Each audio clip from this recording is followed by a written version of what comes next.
Okay, hello again. Well, we're going to go ahead and continue on and finish up this smaller class, airframe inspection. This third section is a little bit of a catch-all.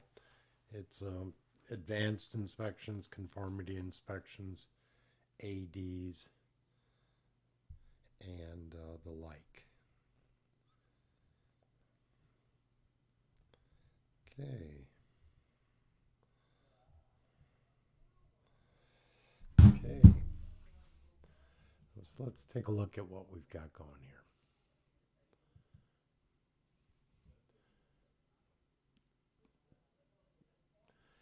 All right, I call it conformity inspections. I believe that's just how I start out. All right. Basically, one of the core curriculum requirements is to be able to perform an airframe conformity and airworthiness inspection. And that 28, yes, it's the ASA curriculum manual, but that is taken exact right from the appendix to Part 147 Air Mechanics Schools. And number 28, and that's how I number all of my um, presentations. So basically, there's only one under inspections, and that isn't necessarily, well, airworthiness is 100-hour and annual and progressive and any of the continuous programs. Conformity is a little more specific. Basically, does the aircraft in all of its parts conform with its type? And then if you read the text here, it's applicable type certificate data. All right. That isn't exactly our curriculum. It certainly is a modification of it. And for myself, I use uh, a variety of sources in order to develop a full curriculum. All right. Well, conformity inspections, what are they?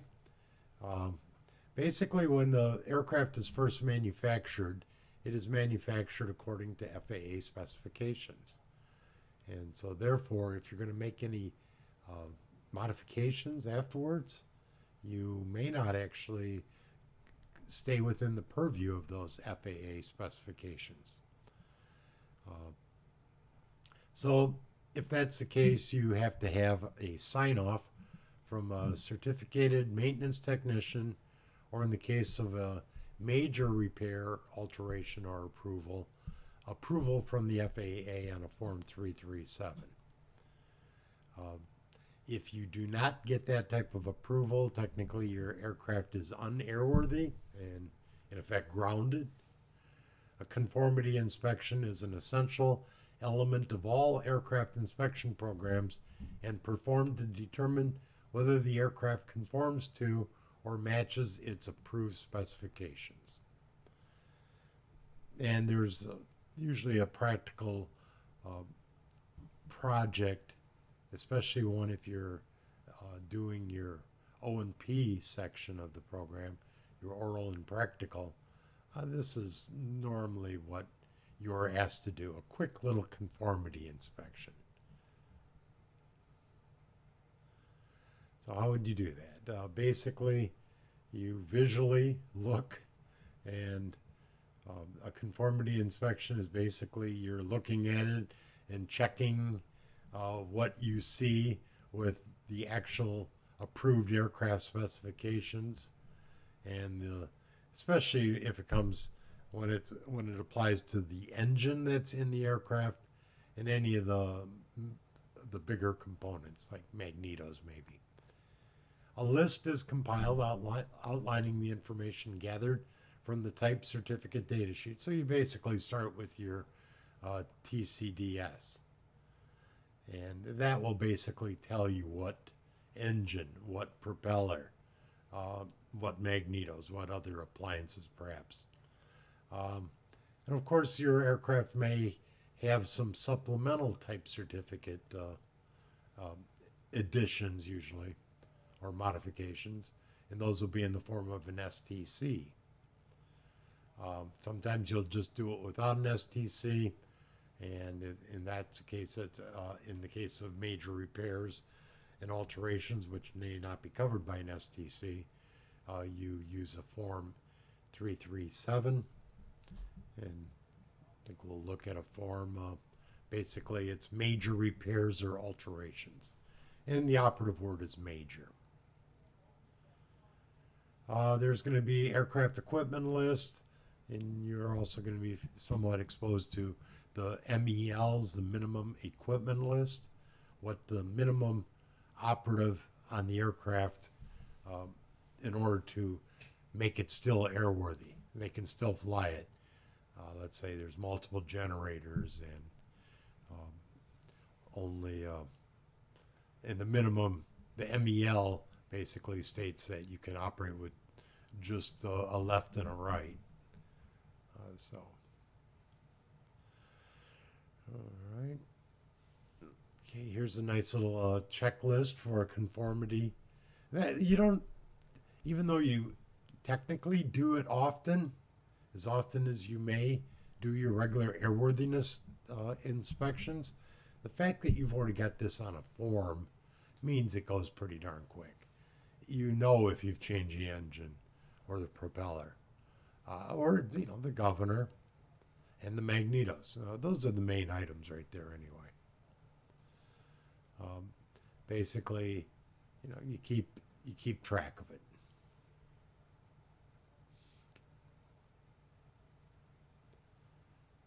They'll look at this a little more deeper in your own time.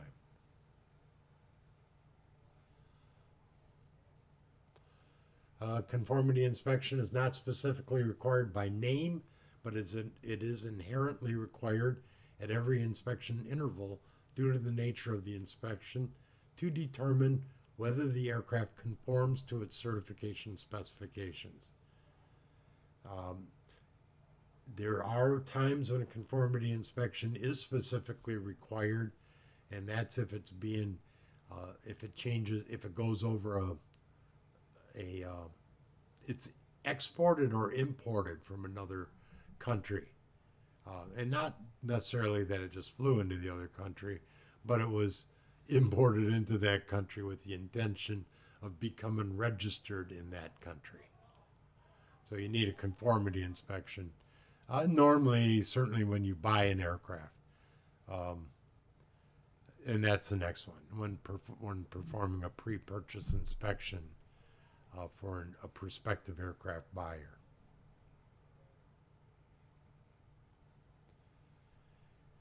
Skilled and effective inspector meticulously verifies the installation of equipment list items.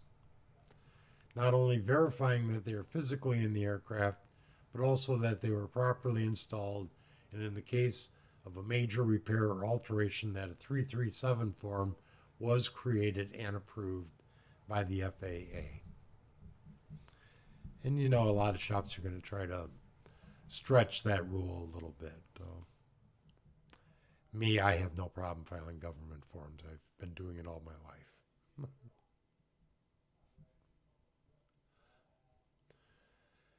Progressive inspection, we've alluded to it a little bit. It's exactly what, it's the same in scope. So it's going to be the same as an annual inspection, which is the same as a 100-hour inspection, but you basically divide it into smaller portions. So if you have to do an annual every 12 months, perhaps, and that might take a week or two, maybe you want to do 1/4 of it every 3 months and make it kind of coincide with your 100-hour inspections. Maybe strike that. I'm not sure exactly what the... if you do get a progressive inspection, it does take the place of a 100-hour inspection, so strike what I just said. It does allow the workload to be divided into smaller portions and performed in shorter time periods. Therefore, technically, you have less downtime. Before a progressive inspection schedule may be implemented, the FAA must approve the inspection program, and that approval does not come easy. last time a shop or an air, not an airline, but air carrier applied. It was actually denied. I wasn't involved in it. I'm confident that if I were, it may have been approved, but different point in my career. The owner must submit a written request outlining their intended progressive inspection guidelines, very detailed, and that is made to the local FSDO office.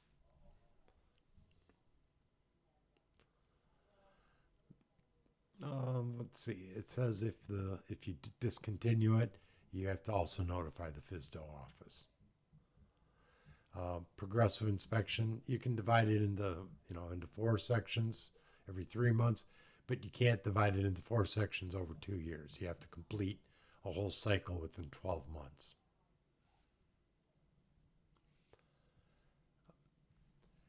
Progressive inspection differs from an annual or a 100-hour inspection in that the certified mechanic holding an IA or a certified repair station or the aircraft manufacturer may supervise or conduct the inspection. You need an IA for an annual anyway, so if a progressive takes the place of an annual, you're going to have an IA. And if you're going to have an IA come in 4 times a year, you may, most of these employers would have 1 or 2 on staff.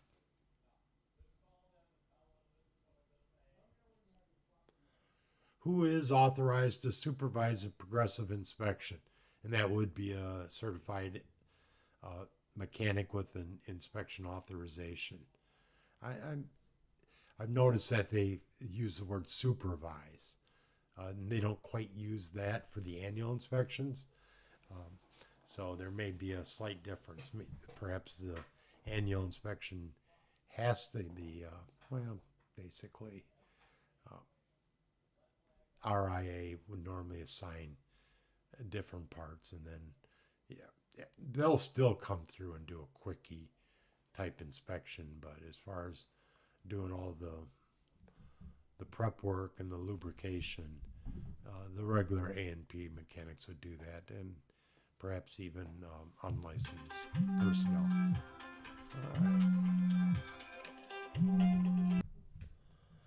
All right, I'm back. Oops.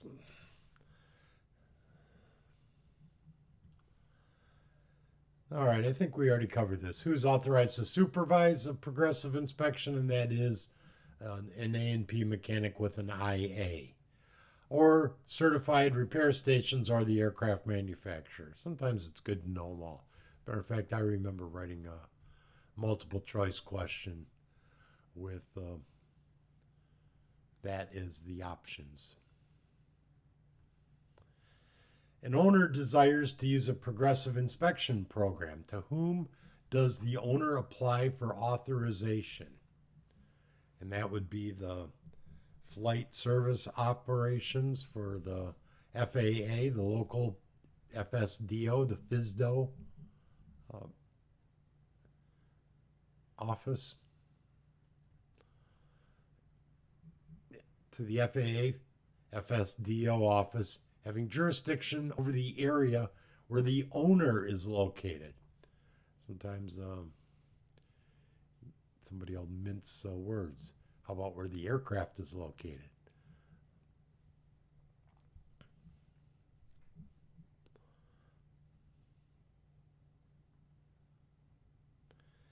When a progressive inspection program is discontinued, at what time is the next 100-hour inspection due? Okay, now you've divided it into quarters, and when would the next one be due? Okay, it would be 12 months after, it's probably not the best way to say it, the last completion of the progressive inspection schedule. So when you completed all 4 segments. So technically, the first segment might not be due again for a year and 9 months from the time it was last done. Well, let's see what it says here. 100 hours after the last complete inspection of the program, of the progressive program. As long as you get an answer that's close to that, um, I would probably be the type that picks on the little details of that, but that's not essential to answering the question. 100 hours after the last complete inspection of the progressive program, which is what the question is.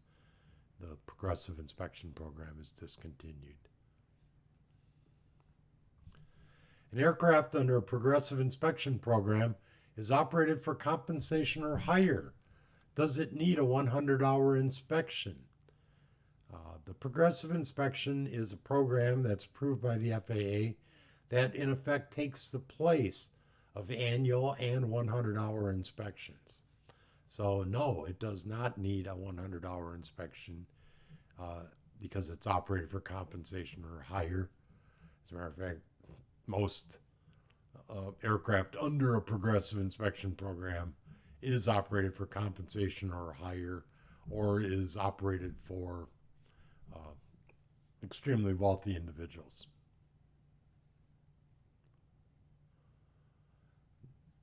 No, progressive inspections replace 100-hour inspections. The CAMP inspection programs. CAMP stands for Continuous Airworthiness Maintenance Program, or is it a comprehensive? Continuous Airworthiness, okay, there it is. Continuous Airworthiness Maintenance Program. Basically, the operative word is continuous. They're continually inspecting the aircraft, and they divide it into a number of sections. And this will be routine service checks combined with other a little more comprehensive checks, and also combined with heavy checks, often designated by number, like a B check, or more like a C and a D check. In AAIP, that's very similar to a progressive inspection program. Kind of a cross between the two, a progressive and a continuous. It's continuous in nature, but it also has some periodic components. An approved aircraft inspection program may be chosen by on-demand operators who operate under Part 135, and that's the commuter or the on-demand charter type flights. If the FAA determines that annual 100-hour or progressive inspections are not adequate to meet the Part 135 operations, they may require or allow the implementation of an AAIP for any make and model aircraft the operator extensively uses. So the AAIP is aircraft specific. So you would have to get a specific maintenance program approved for each of the aircraft in the fleet, even if they're the similar model. Often, if you are going to use the same for similar models, you will get them all approved at the same time. The AAIP is similar to the CAMP, utilized by the Part 121 air carriers.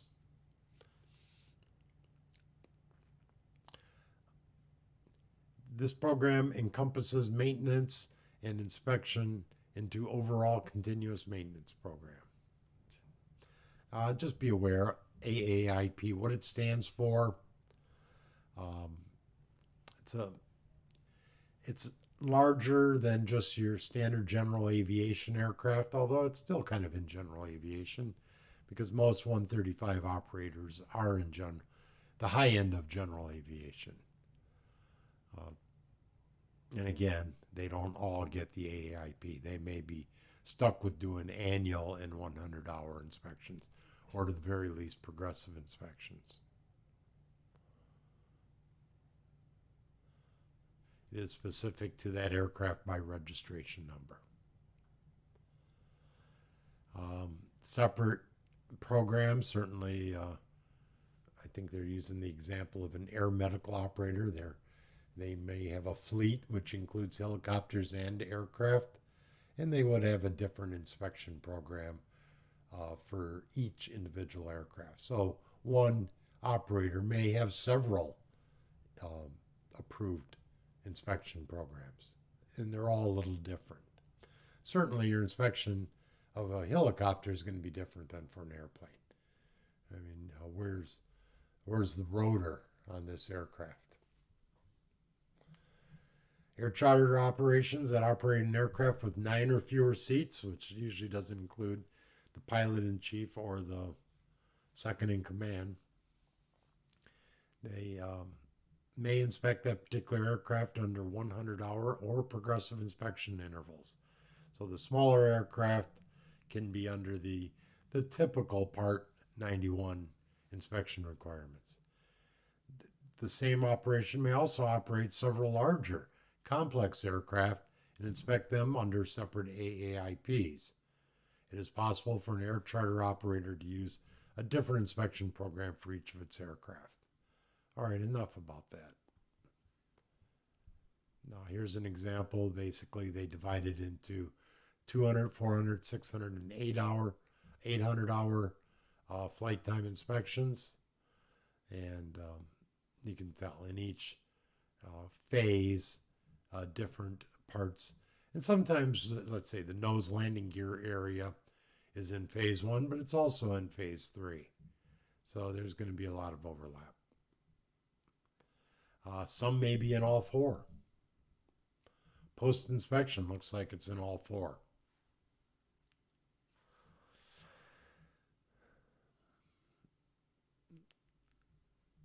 Okay, I don't know if we got much else to take from that. Subpart E of Part 91, we saw that mostly in 409, which has the requirements for the various inspection programs. What are we looking at here? Certainly looks nice. The bottom is turboprops. It's still a large aircraft. It's got a turbine engine, but it's a turbine engine attached to a propeller. Small regional jets. I think this chart shows the growth from 2008 to projected 2028, so a 20-year period of time, where the aircraft fleet is going to be. You can see there right now there's very few wide-body jets, and that's projected to have a nominal amount by 2028. The big numbers are the narrow-body jets, and the big increase is a large regional jet, which is like doubled from.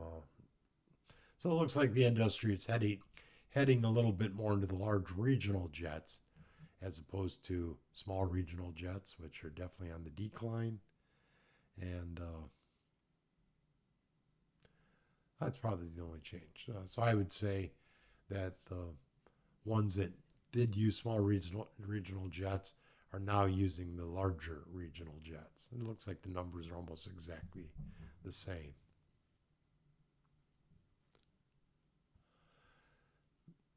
All right. Did I look at this close enough? Okay, we looked at subpart E because the next question has to do with it. If you're operating under Part 91, you must select and identify in the aircraft maintenance records one of the following programs: a CAMP, an AAIP, a manufacturer's currently recommended program, or any other inspection program approved by the FAA. Let's see what our question is. Large airplanes and turbine-powered multi-engine airplanes operated under FAR Part 91, the General Operating and Flight Rules, must be inspected, A, in accordance with an inspection program authorized under FAR Part 91 Subpart E. That sounds good. That's where basically the inspection programs appear, 91.4 400 something. B, in accordance with the continuous airworthy maintenance program, uh, not necessary. Just because you're a large airplane um, doesn't necessarily mean you have to go with camp. Or C, in accordance with the progressive inspection requirements. Again, because of the must, that fails. Progressive is usually approved by the FAA, and that is by application.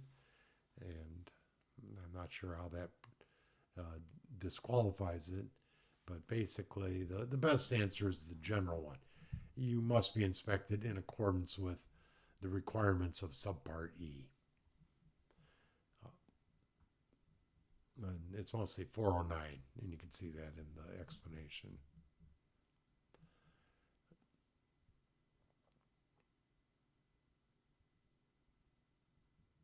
Yeah, nothing much more to say about that. Because it's long worded, people have always kind of struggled a little bit with this, and because it is somewhat legal in nature, there's a lot of parts in legal citations, which it's mostly because there's not much else to test the mechanic inspector over. So they're forced to go into this a little bit, but I'm a lawyer and I don't get tested this way. They don't really ask for section numbers. Yeah, you have to provide it, but it's not, you don't have to memorize it. Yeah. Of course, if you deal with one section of the CFRs year after year after year, you're going to know these subsections, but you're not going to just know the whole CFRs. Matter of fact, this is just section 14. That's 14 out of what, 100. 14 is for aviation. Believe me, the government regulates more than just aviation.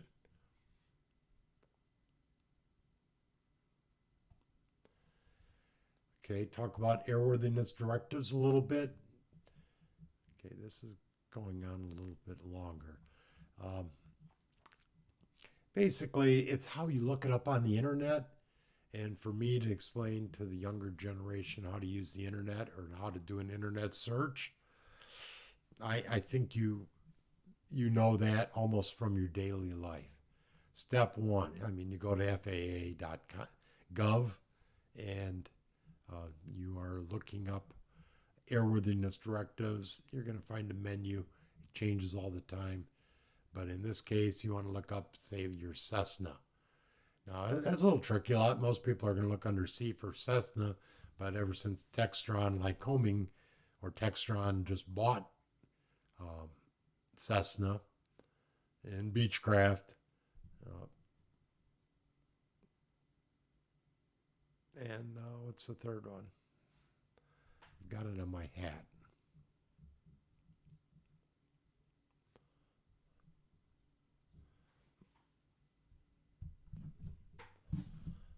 All right. Yeah, there you go. Textron Aviation, Beechcraft, Cessna, and Hawker.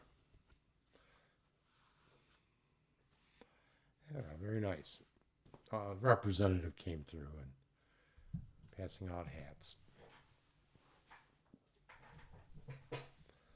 All right, so Textron page will come up. It'll have all the different models. In this case, it looks like we're looking up the engine because it's a TIO 360 A1A. And then there's different, well, basically, these are the ADs that apply to that engine.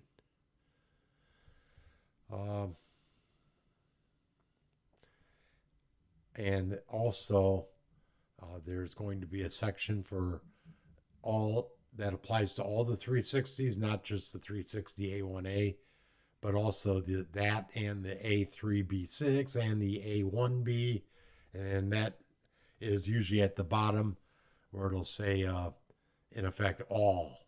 So there's going to be 3 more. So those are the 7 ADs that you want to assure that your aircraft is met. You can print each one out. There's a little summation of each. Crankshaft, forward pump, fuel starvation to the engine, piston pin assembly, and then the ones to all models are rotary fixed pump and oil pump drive shaft. The last one sounds uh, fairly large. All right, so you found it out. You keep a record, and these records stay with the aircraft. And ordinarily, it's a one time. You have to read the AD to see what the requirement is. If it's to install a bracket, then it'll be a one time. You check the box for one time. I installed the bracket in accordance with paragraph B of the AD, which is cited over here. Um, Sign, date, certificate number, and type.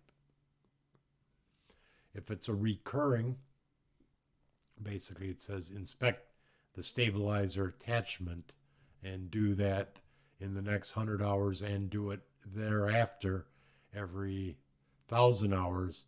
All right, I did it at 1,248 hours. Next time it's going to be due is 1,000 hours later, uh, and that's a real AD inspection. Now, most of the models got something like that.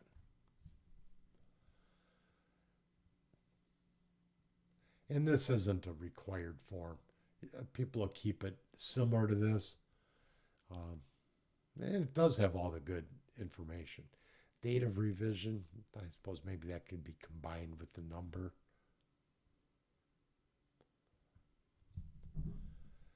And here's another example. Most of them are one time, as you could see.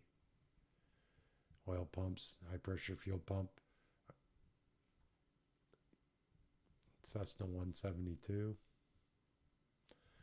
A very common model, so you're going to be looking at some of a list that looks very similar. And you're going to see, okay, it's been complied with. Ordinarily, you can trust the records,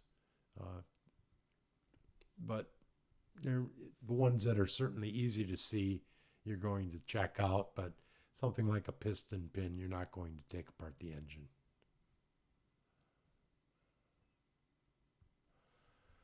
AD compliance record entry. So if you get an AD, it's been released, and you do work according to it, basically you're going to refer your IAW, you're in accordance with, to, in this case, the service bulletin. Usually the AD will refer to a service bulletin. So um, in this case, they cited the AD and also the service bulletin to which the AD would have referred.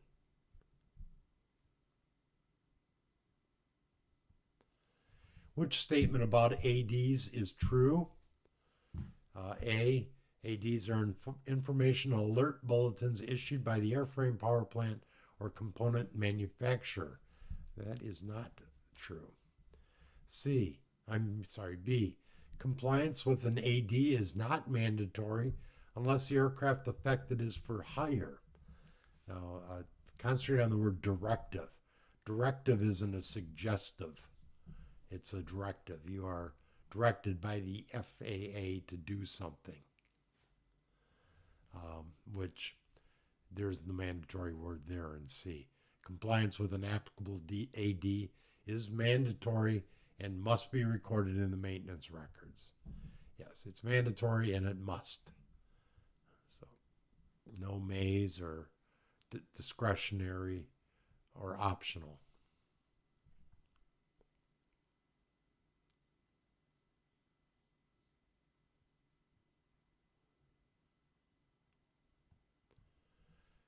Okay, we talked a little bit about the MELs, the minimum equipment list.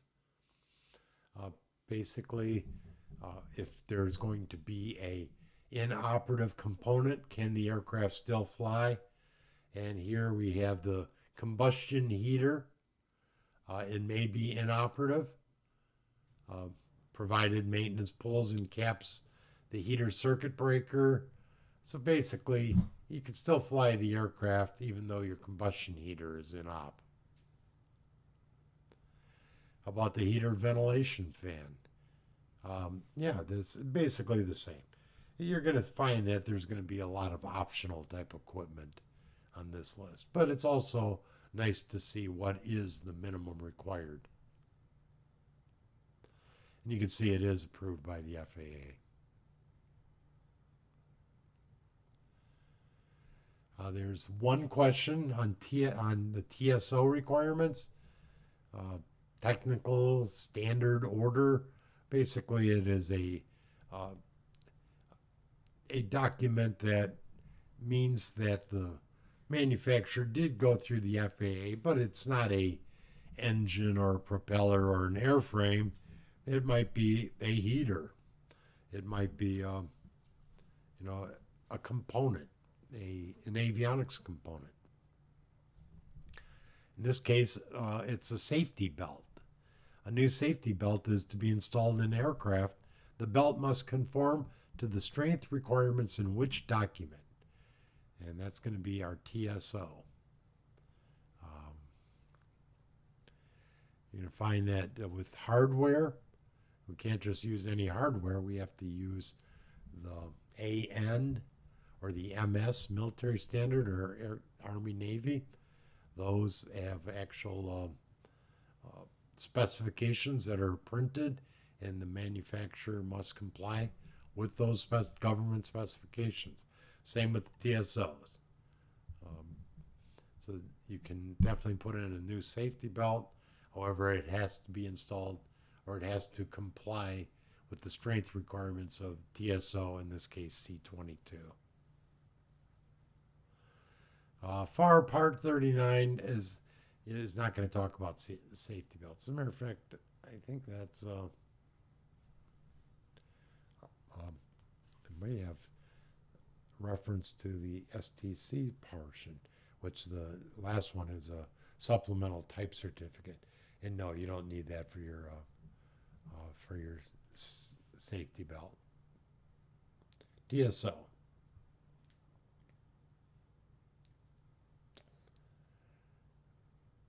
All right, what is Part 39? It's incorrect because it has to do with airworthiness directives. Did I say that correctly? That's what I thought it was. Not that Part 39 is ever going to come up, other than being one of the false answers here. I mean, we do talk about airworthiness directives, which basically that's how they get an AD to have to be actual approved language, because it technically is incorporated by FAR Part 39. So it is in effect the same as a regulation. Radio equipment installations made in accordance with an STC, supplemental type certificate data, require approval and for return to service by who? By field approval from the FAA. Certainly that would work, I would believe. Or B, by an airframe and power plant mechanic. So can I just do that after I install a radio? Or by the holder of an inspection authorization? Or could I do that? Because I do have, well, actually my IA is, I haven't been keeping it current because I actually don't practice in that area. I mean, I keep my CLE requirements up to date, and there are no continuing education requirements for an A and P, but there is for the IA. Not that it's a bad way to do it. Most people have done it through, is it Gleim, I believe, and they do in lieu of accounting for the actual inspections in the last 2-year period, you actually complete, I believe, 7 hours of video or in-person education. I have found the videos are good to share with students, so that's why if I do get it again, I will keep it up to date.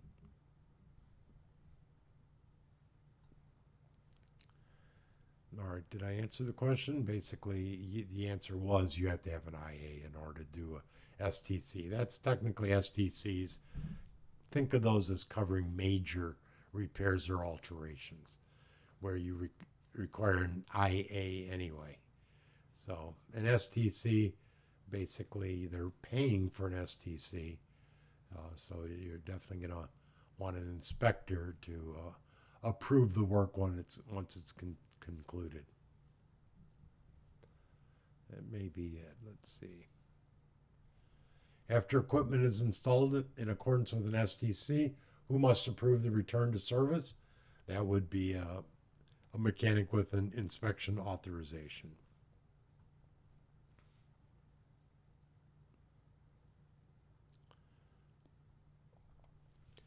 When overhauling electrical equipment, all necessary information should be obtained from, is it the Aircraft Maintenance Manual, the AMM? Or B, maintenance instructions published by the aircraft and or equipment manufacturer? Or C, the illustrated parts manual for the aircraft? Now, if you're overhauling electrical equipment, uh, looking at the IPC, the C is not going to help you. And chances are the aircraft maintenance manual is not going to be that extensive. So I'm going to focus on B.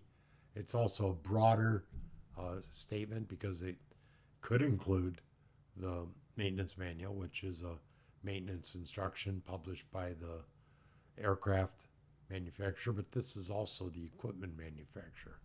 So you're overhauling electrical equipment, let's say a generator. The generator manufacturer probably has instructions. So it's going to be B.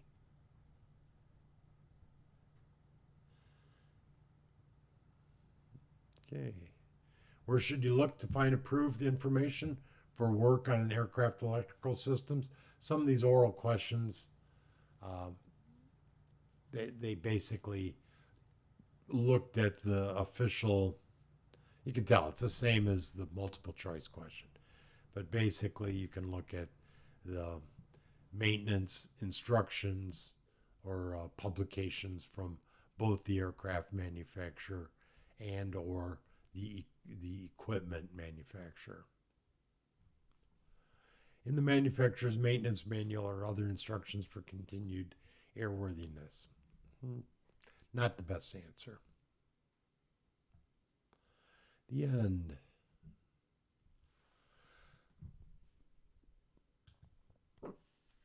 All right. I thank you for joining me. I look forward to the next class. Um, that's going to wrap it up for my course development at this time. So I hope I do see you on some future online courses. And until then, it's been my pleasure. You have a good day. Goodbye.